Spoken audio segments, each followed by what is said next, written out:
Selamat datang, selamat berjumpa kembali di Sah Azad Channel.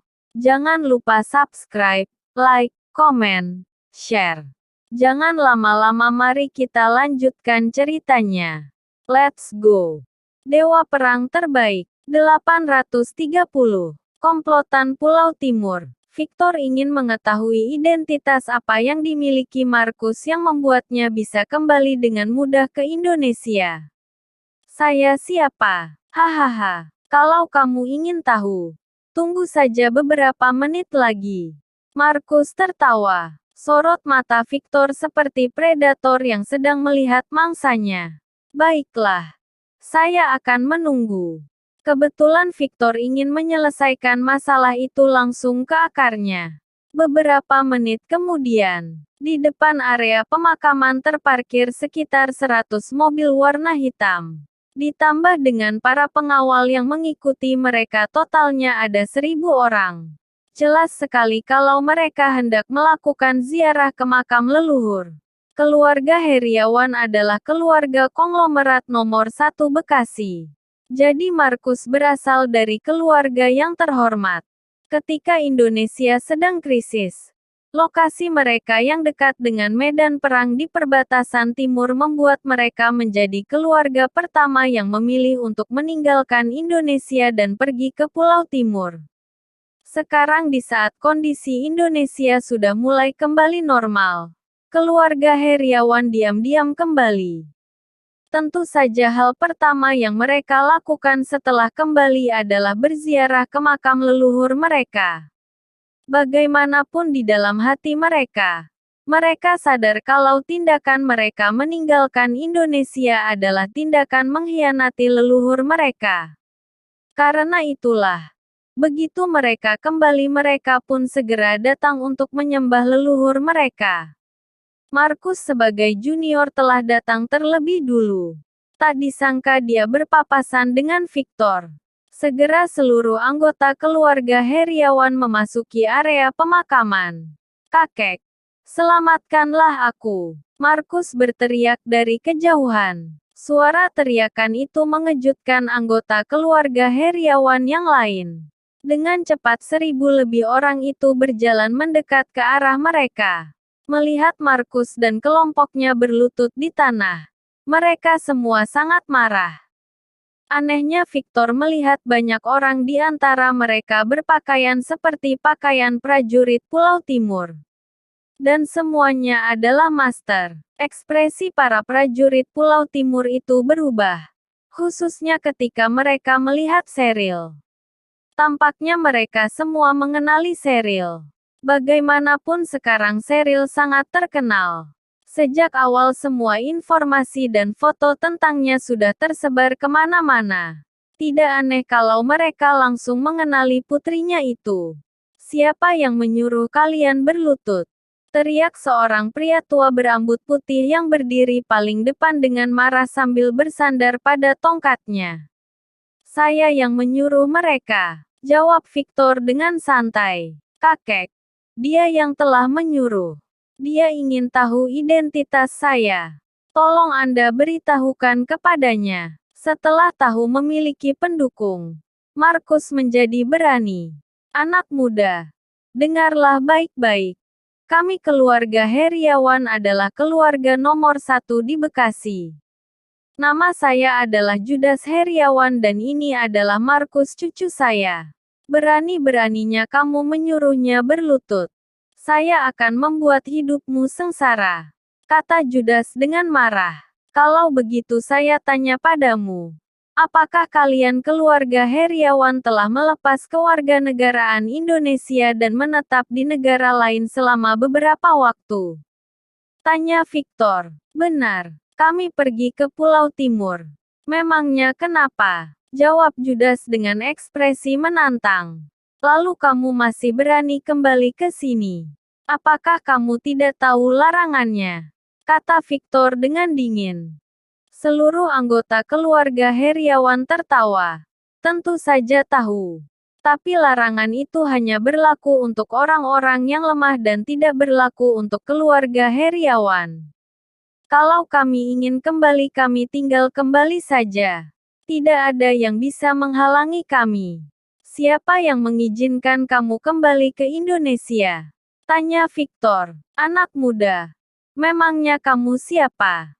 Punya hak apa kamu mengurusi urusan kami? Semua anggota keluarga Heriawan mulai terbakar emosi. Sayalah orang yang mengeluarkan perintah itu. Saya akan menyelidiki masalah ini sampai tuntas. Mulai sekarang keluarga kalian berada di bawah pengawasanku. Kata Victor masih dengan nada dingin. Apa? Jadikah kamu adalah raja tertinggi? Seketika itu juga ekspresi wajah Judas berubah.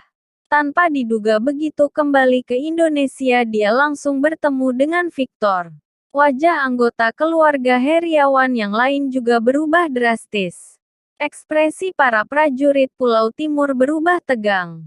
Para prajurit itu langsung menyuruh keluarga Heriawan untuk meminta maaf.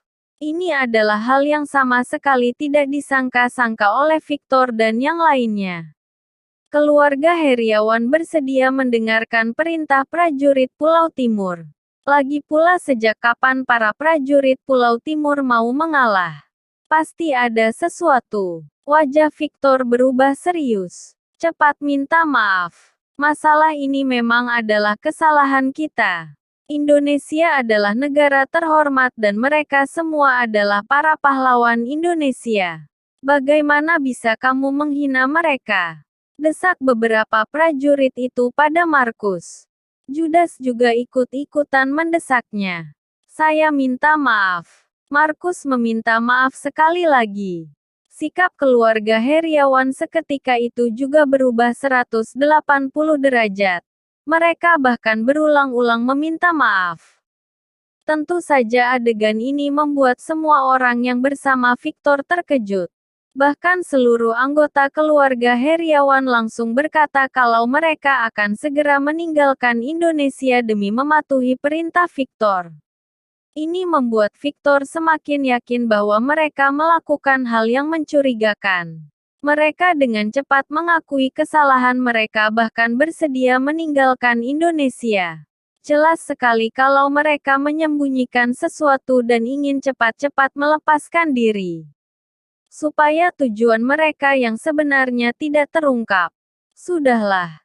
Kalian toh sudah kembali ke sini. Kalian juga sudah meminta maaf. Jadi sudah tidak ada masalah lagi. Kedepannya tetaplah jujur. Victor sengaja tidak menghukum mereka karena dia ingin tahu motif apa yang mereka sembunyikan. Setelah keluarga Heriawan menyelesaikan ziarah dengan buru-buru mereka pergi. Awasilah mereka, terutama orang-orang dari Pulau Timur itu. Perhatikan pergerakan mereka. Perintah Victor pada Revana. Akhir-akhir ini Victor selalu merasa tidak tenang.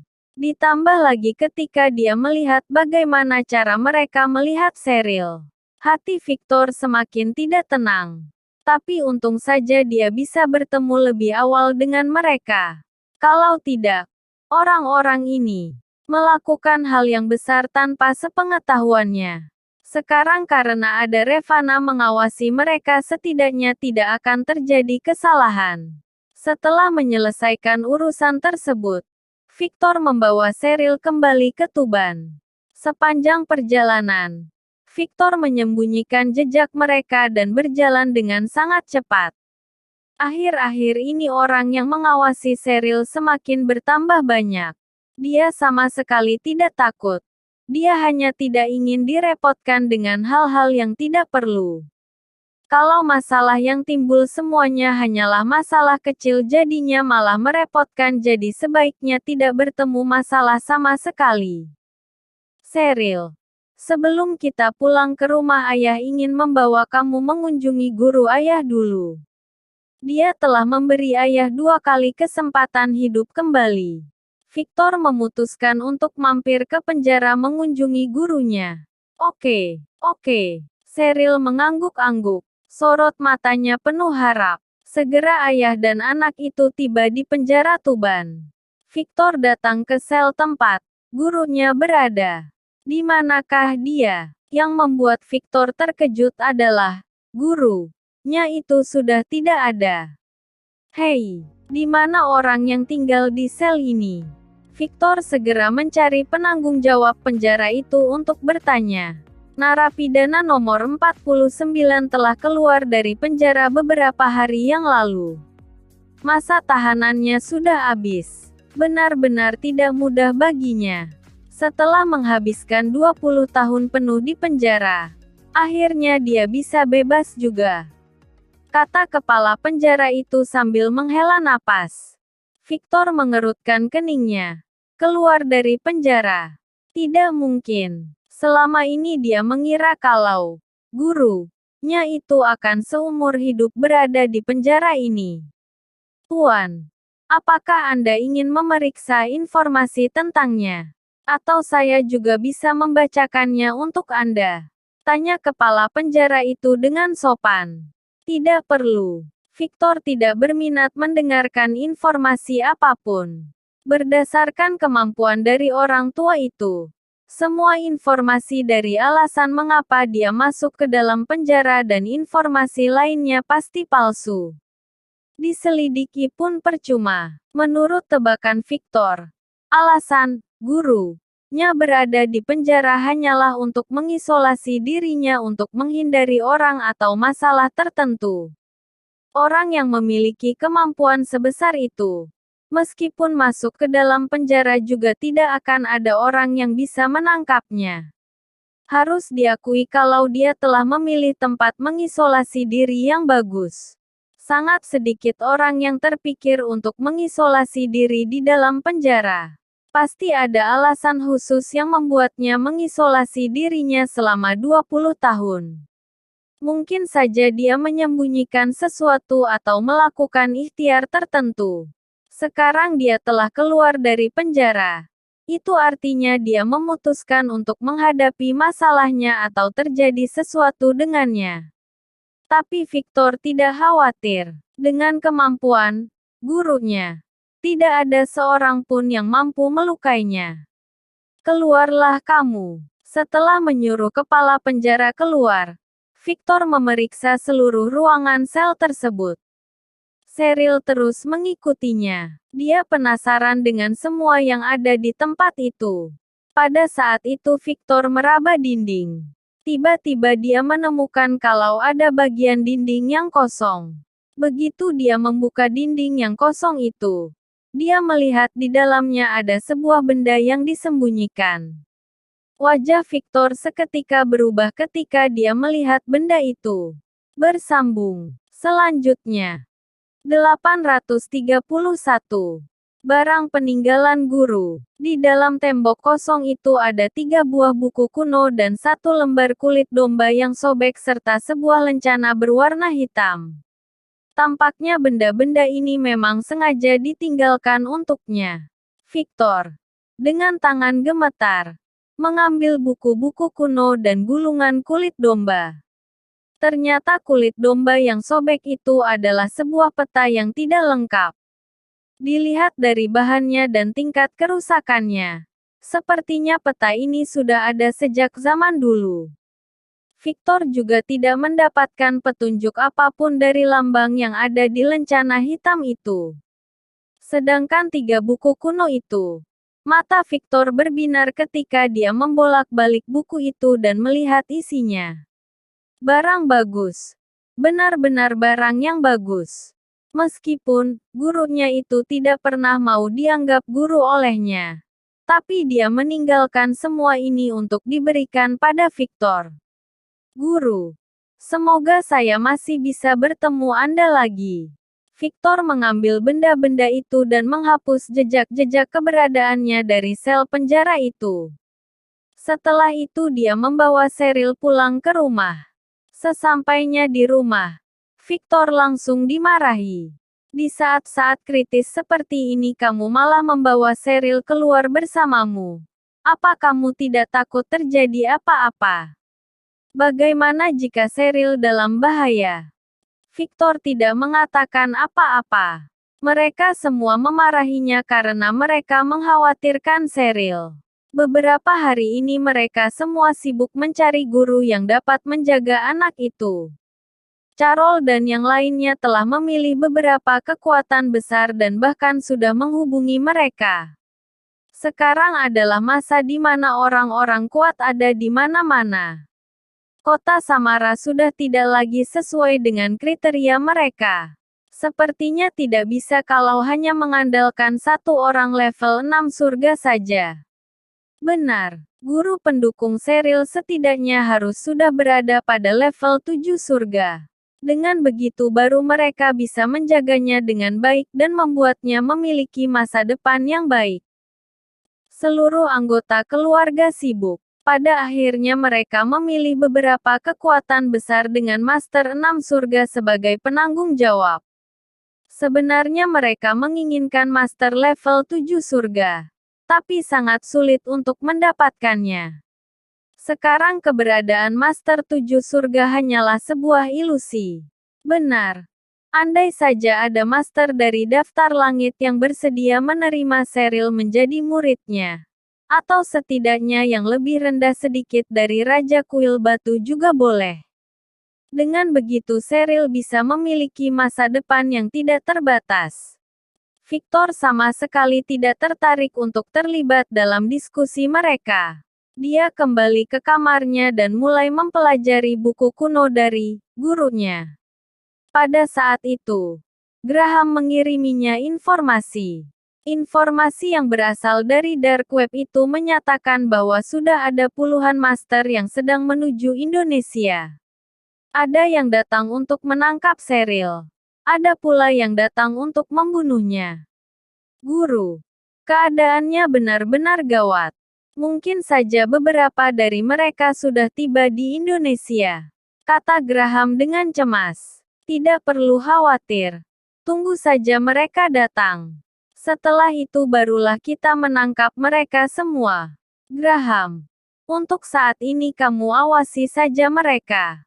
Victor sedang menunggu orang-orang itu berkumpul karena akan terlalu merepotkan kalau harus menghadapi mereka satu persatu. Di tempat lain, di markas Aliansi Sains dan Teknologi Naga, rencana damai berjalan dengan lancar. Beberapa hari ini dia telah menyelesaikan 9 percobaan.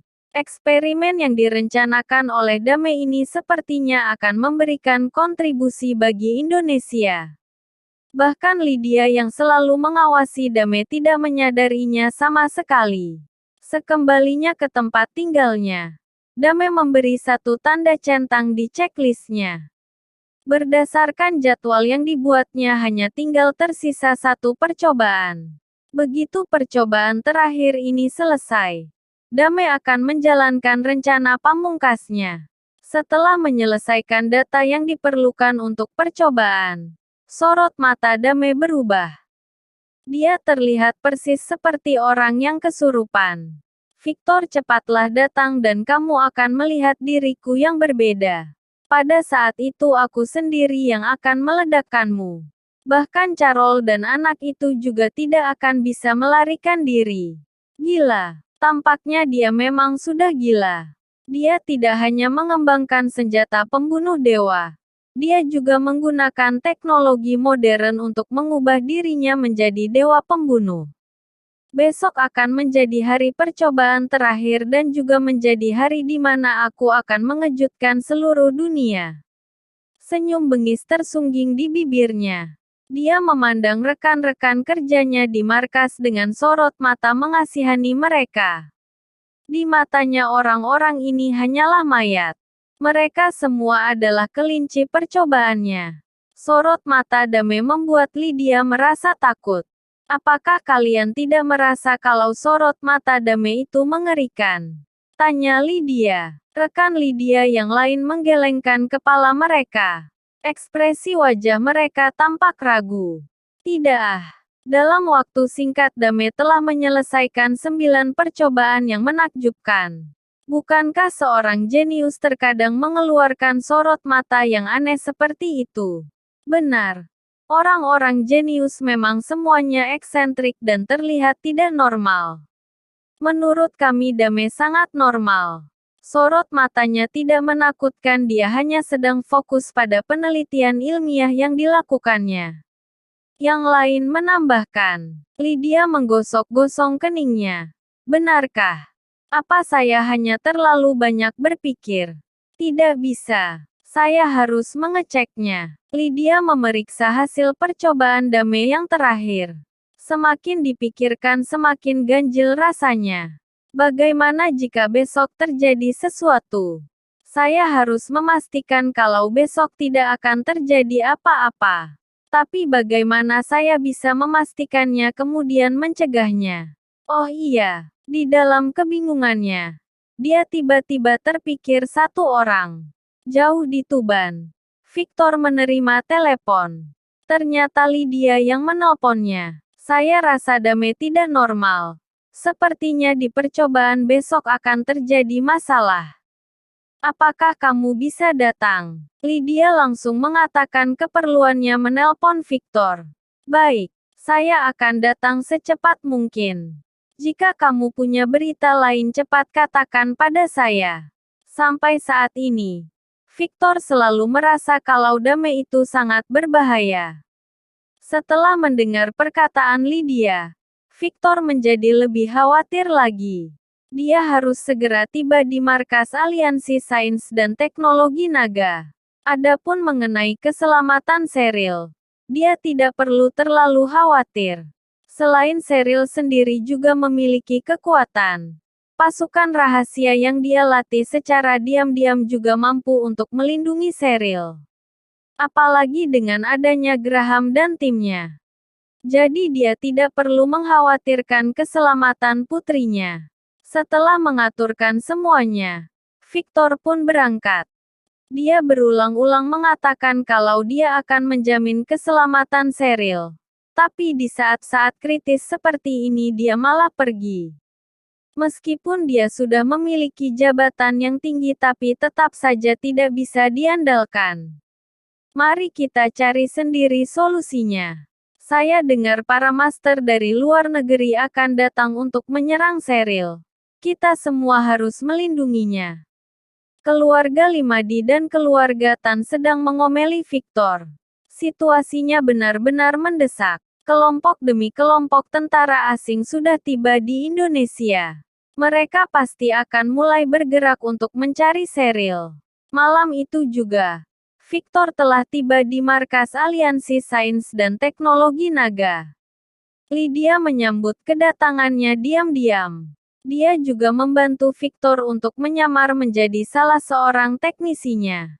Tidak ada seorang pun yang mengenalinya karena Victor mengenakan pakaian pelindung. Dengan cara ini, Victor bisa sukses menyusup ke dalam markas. Meski begitu, mendekati Dame bukanlah perkara mudah. Dia masih harus melewati serangkaian pintu yang dikunci dengan kode rahasia dan harus berhasil melewati pemindaian biometrik dan lain sebagainya. Meskipun Lydia ada bersamanya tapi tetap saja itu tidak mungkin dilakukan.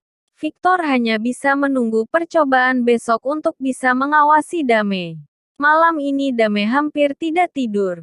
Wajahnya tampak antusias dalam kegilaannya. Keesokan harinya, Dame dan timnya mendapatkan izin untuk menggunakan laboratorium nomor 2. Hari ini eksperimen yang akan dilakukan oleh Dame dan timnya berkaitan dengan materi energi. Kalau percobaan ini berhasil maka akan digunakan pada senjata model terbaru seperti senjata pembunuh dewa. Seluruh orang di markas Aliansi Sains dan Teknologi Naga menganggap penting percobaan Dame ini karena itu mereka mengerahkan seluruh sumber daya mereka dan orang-orang mereka yang paling cakap untuk membantu Dame. Victor dan Lydia berbaur dengan mereka.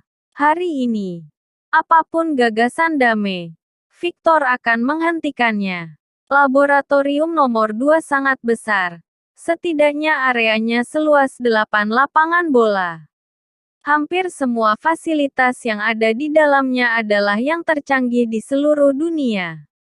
Dame dan timnya telah menyiapkan segalanya. Selanjutnya, percobaan ke-10 pun dimulai. Dame melihat ke arah para penonton dan merasakan antusiasme yang sulit dilukiskan dengan kata-kata. Victor yang berada di tengah-tengah kerumunan menunggu dengan tegang. Jangan sampai terjadi masalah. Semoga Tuhan melindungi kami. Doa Lydia di dalam hatinya. Percobaan pun akhirnya dimulai. Dame melakukannya dengan sepenuh hati. Setelah hari ini berakhir, saya akan mengejutkan dunia.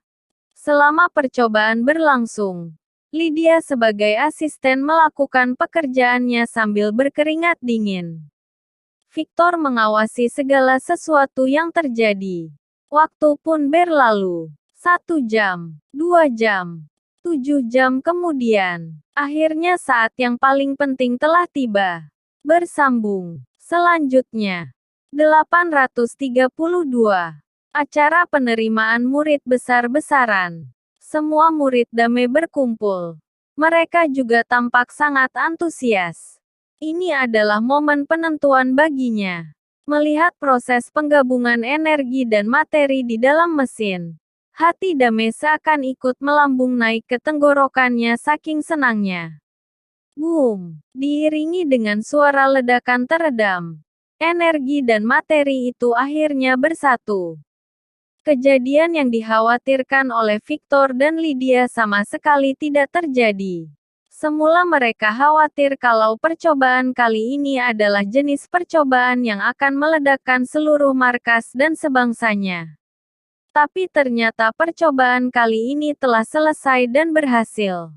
Yang paling penting adalah Dame tidak melakukan tindakan yang mencurigakan. Hanya melakukan percobaan biasa. Victor dan Lydia saling bertukar pandang. Ekspresi mereka seolah berkata, apakah dugaan kita salah? Percobaan yang berhasil itu membuat orang bersorak gembira. Melalui percobaan kali ini, Dame berhasil membuat senjata pembunuh dewa meningkat ke level yang lebih tinggi. Sekarang senjatanya telah di-upgrade ke versi 3.0. Victor dan Lydia juga senang karena tidak terjadi apa-apa. Setelah itu Victor pun pergi meninggalkan markas. Adapun Dame, setelah percobaan selesai, dia melontarkan senyum misterius. Lydia, Victor, jangan kira saya tidak tahu kalau kalian mengawasi saya. Bahkan saya juga tahu kapan Victor datang. Dame tertawa mengejek. Dia sudah tahu kalau selama ini Lydia selalu mengawasinya. Dalam hal ini dia sudah tahu bagaimana menghandelnya. Bahkan sudah sejak awal dia memantau gerak-gerik Lydia. Termasuk siapa saja orang-orang yang telah dia hubungi. Begitu Lydia melakukan sesuatu yang mencurigakan, Dame akan langsung tahu. Jadi ketika Lydia meminta tolong Victor untuk datang, dia adalah orang pertama yang tahu. Karena itulah hari ini Dame membatalkan rencana gilanya dan melakukan eksperimen seperti biasa supaya dia bisa menyembunyikan rencananya itu dari mata Victor dan Lydia. Victor, sebenarnya saya telah sukses. Bagaimanapun percobaan saya yang ke-10 telah berhasil. Ini membuat persentase keberhasilan rencana saya semakin tinggi. Tunggu saja. Saya akan segera melakukan percobaan yang sebenarnya. Dame tertawa seperti orang gila. Victor dan Lydia sama sekali tidak mengetahui ini. Terutama Lydia. Sebagai orang yang memegang jabatan yang tinggi di markas, dia sama sekali tidak menyangka kalau dirinya sedang diawasi. Rekan-rekan kerjanya sekarang semuanya hanya mau mendengarkan Dame. Bahkan membantu Dame untuk mengawasinya. Di sisi lain, ketika Victor sedang mengawasi percobaan Dame, puluhan master dari luar negeri telah tiba di Indonesia. Begitu mereka menemukan lokasi Cheryl, mereka segera melakukan serangan gila-gilaan. Semuanya mereka lakukan dengan tujuan untuk menangkap atau membunuh Cheryl.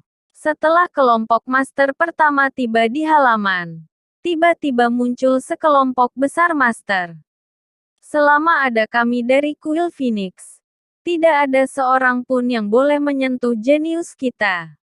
Benar, selama ada kami, tidak ada yang boleh menyentuhnya. Karena kalian semua datang jauh-jauh ke sini untuk membunuh Cheryl, maka kalian selamanya tidak akan bisa keluar dari sini. Kelompok demi kelompok master muncul, membuat pasukan rahasia yang telah diaturkan oleh Victor tidak memiliki kesempatan untuk muncul. Kelompok-kelompok master itu berasal dari organisasi-organisasi seni bela diri Indonesia yang ingin mengangkat Cheryl menjadi murid mereka. Mendengar kalau Cheryl sedang berada dalam masalah, seluruh kekuatan besar itu pun muncul.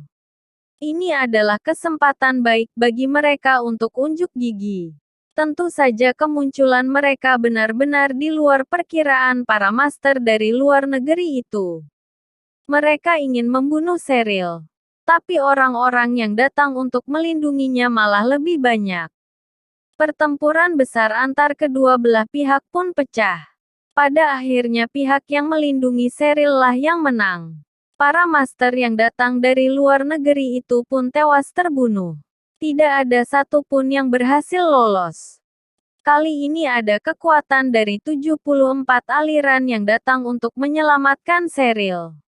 Di antara orang-orang yang datang ini beberapa di antaranya ada master yang mendekati level 7 surga dan 7 surga. Sekali lihat saja sudah jelas seberapa tingginya nilai Cheryl di mata mereka. Dia benar-benar diminati oleh semua orang. Kami sangat berterima kasih pada kalian. Masa-masa krisis telah lewat. Keluarga Limadi dan keluarga Tan membawa Cheryl keluar. Beberapa dari kekuatan ini datang secara sukarela dan ada juga yang memang merupakan pendukung keluarga Limadi dan keluarga Tan. Ini juga mencerminkan bakat spesial yang dimiliki oleh Cheryl. Karena semua orang sudah di sini, sebaiknya kita membicarakan mengenai di mana sebaiknya Cheryl dilatih. Banyak sekali kekuatan kuno yang muncul secara bersamaan hanya untuk mendapatkan Cheryl. Ini benar-benar bukan perkara yang mudah. Awalnya hanya ada beberapa kelompok kekuatan yang datang karena berniat untuk membawa Cheryl. Tapi mereka semua tidak menyangka kalau akan ada 74 aliran yang datang secara bersamaan. Ini benar-benar menakutkan. Jadi sangat sulit untuk menentukan Cheryl sebaiknya masuk aliran yang mana. Benar. Masalah ini harus didiskusikan dulu. Kalau jenius sepertinya masuk ke kelompok yang biasa-biasa saja maka akan menyia-nyiakan bakatnya. Tapi kami angsa perak adalah pilihan yang baik. Biarkan kami yang menjaganya. Tidak bisa begitu. Jangan remehkan aliran benang raja. Kami juga tidak kalah dari kalian. Kami juga tidak buruk. Anak ini sebaiknya masuk ke dalam kelompok kami. Dia adalah anak perempuan jadi dia sangat cocok menjadi anggota kelompok bidadari kabut. Semua kekuatan besar itu bertengkar satu sama lain. Suasana menjadi kacau. Melihat kejadian ini, keluarga Limadi dan keluarga Tan merasa terharu. Cheryl terlalu berharga. Anak itu bisa menarik perhatian seluruh kelompok seni bela diri di Indonesia. Bahkan sampai menggemparkan dunia. Ini sangat luar biasa. Tapi pertengkaran mengenai Cheryl sebaiknya masuk kelompok mana benar-benar membuat mereka sakit kepala. Melihat dari gelagat mereka, sepertinya mereka sudah siap untuk bertarung hingga babak belur. Karena itu mereka tidak boleh gegabah. Sudah-sudah jangan ribut. Ketika semua orang sudah menghunus senjata mereka, terdengar teriakan. Ternyata itu adalah suara anggota Kuil Phoenix. Mereka adalah gelombang pertama yang tiba di tempat ini. Perhatian semua orang kini tertuju pada mereka. Begini saja. 3 hari lagi kita semua mengadakan konferensi penerimaan murid. Mengenai siapa yang berhak mendapatkan anak itu. Biarkan anak itu dan keluarganya sendiri yang memutuskan siapa yang akan mereka pilih dari kita semua. Yang perlu kita lakukan adalah menunjukkan semua kekuatan kita lalu biarkan mereka yang memilih. Saran aliran kuil Phoenix. Para ketua kelompok terus mengangguk-angguk. Ide yang bagus. Karena kalau kita semua berkelahi maka jumlah korban yang tewas atau terluka akan tidak terhitung banyaknya. Benar. Biarkan saja mereka sendiri yang memilih berdasarkan kemampuan kita. Kita tunjukkan pada orang-orang barbar di luar sana kehebatan seni bela diri Indonesia. Akhirnya setelah berdiskusi, mereka memutuskan bahwa 3 hari lagi mereka mengadakan upacara penerimaan murid di Tuban. Pada saat itu, setiap pasukan utama dari setiap kelompok akan menunjukkan keahlian terkuat mereka. Kemudian mereka akan membiarkan Sheryl dan keluarganya untuk memilih. Tentu saja yang paling kuat di antara mereka belum tentu akan terpilih. Bagaimanapun ada terlalu banyak kelompok yang kuat tapi tidak ada satu kelompok yang cukup kuat untuk mengalahkan mereka semua. Biasanya akan ada 3-4 kelompok yang akan berada di daftar favorit teratas. Pada saat itu semuanya tergantung kecocokan Sheryl. Misalkan karena Sheryl perempuan, akan lebih bagus baginya kalau dia memilih kelompok yang mayoritasnya wanita. Atau bisa juga Sheryl memilih kelompok yang teknik bela dirinya paling mendekati dengannya. Selain itu masih ada faktor-faktor lain seperti postur tubuh dan lain sebagainya. Terlalu banyak ruang untuk memilih. Ini sama saja dengan melemparkan seluruh masalah pada Carol dan yang lainnya. Meski demikian, keluarga Limadi dan keluarga Tan masih tetap bersemangat. Banyaknya kelompok kekuatan yang mendukung Sheryl membuat masa depan mereka akan semakin tidak terbatas. Bersamaan dengan itu, klan etnis kuno Barat juga akan mendapatkan keuntungan. Victor dengan cepat telah kembali Tuban. Melihat kedatangannya, para anggota keluarga yang senior tidak bisa lagi menahan kemarahan mereka. Bahkan wajah Rita dan kedua mertuanya jelas-jelas terlihat tidak senang. Bagaimanapun juga Sheryl baru saja menghadapi bahaya yang besar. Bisa-bisanya Victor yang sebagai ayahnya tidak hadir. Gimana tidak membuat orang marah? Kalau saja tadi para kelompok pendukung mereka dan para master ini tidak datang, Sheryl pasti sudah celaka. Saya juga tidak ingin mendengarkan penjelasanmu. Kali ini ketika Sheryl sedang berada dalam bahaya, kamu malah tidak ada. Kamu ngomong apa juga sudah tidak ada gunanya. Carol sangat marah. Sebenarnya Victor sudah lebih dulu mengetahui masalah itu dari informasi yang dikirimkan oleh pasukan rahasianya. Sayangnya saat itu mereka sama sekali tidak mendapatkan kesempatan untuk bertindak. Ini adalah hal yang tidak pernah diduga Victor sebelumnya. 3 hari lagi kami akan mengadakan upacara pengangkatan Sheryl menjadi murid. Saat itu ratusan kekuatan akan hadir. Kami akan memilih kelompok yang paling cocok untuk Sheryl. Victor tertawa. Mau merekrut putriku sebagai murid? Saya harus tahu dulu kalian sekuat apa. Saya sendiri akan menghadiri acara itu. Bersambung. Sekian ceritanya kali ini. Terima kasih telah mengunjungi channel Sah Aza.